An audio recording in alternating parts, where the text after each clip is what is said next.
They decided to change the rules for getting into heaven. Now, when you reached the pearly gates, you had to tell the angel at the gate what it was like on the day that you died. Sure enough, the following day at 12 noon, the first person shows up, and the angel said, "Tell me, sir, what were the circumstances of your death?" I've often suspected my wife of cheating on me, so I decided to come home early one afternoon. I happened to live on the 25th floor of this high-rise luxury apartment house, and as I walked in, I noticed my wife was walking around without a stitch of clothing on. I became incensed. I walked around, I looked behind the couch, I looked behind the drapes, I didn't find anybody. I ran through the kitchen, and sure enough, right there on the patio, hanging from the ledge, there was some guy. I became so mad, I jumped up, yelling, screaming at him. I took the heel of my shoe, I was banging it into his fingertips, and he fell to what I thought was certain death. But I took a look over the ledge, and sure enough, wouldn't you know that his fall was broken by a clump of bushes, and he was looking up at me with this shit-eating grin on his face. So I ran back into the kitchen hoping to find something to throw at him, and I spied the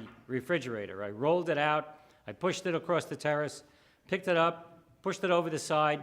It turned end over end, and sure enough, it just smashed into smithereens.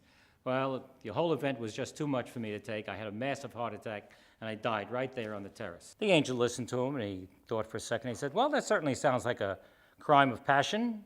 Welcome to the kingdom of heaven. Next."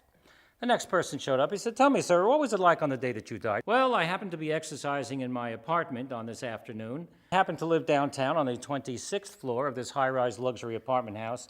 It was a little too warm inside the apartment, so I decided to drag my equipment out, and I'm jumping up and down on my trampoline on the terrace. Sure enough, I jumped right off, and I put my hands out, hoping to grab at anything to break my fall, and I did grab onto the ledge of the terrace on the floor beneath me. This madman came running out on the terrace, yelling and screaming and banging away, and he jumped up on the ledge, and with the heel of his shoe, he banged on my fingertips until I couldn't hold on any longer, and I fell to what I thought was certain death, except that my fall was broken by this clump of bushes. And I was looking up at the sky, thanking God, smiling that he had spared me, when all of a sudden I saw this madman take what looked like a refrigerator. He poured it over the edge, and it fell end over end, hit me, smashed me to smithereens, and that's unfortunately how I died. The angel thought for a moment more, and he said, "That too sounds like a crime of passion. Welcome to the kingdom of heaven. Next."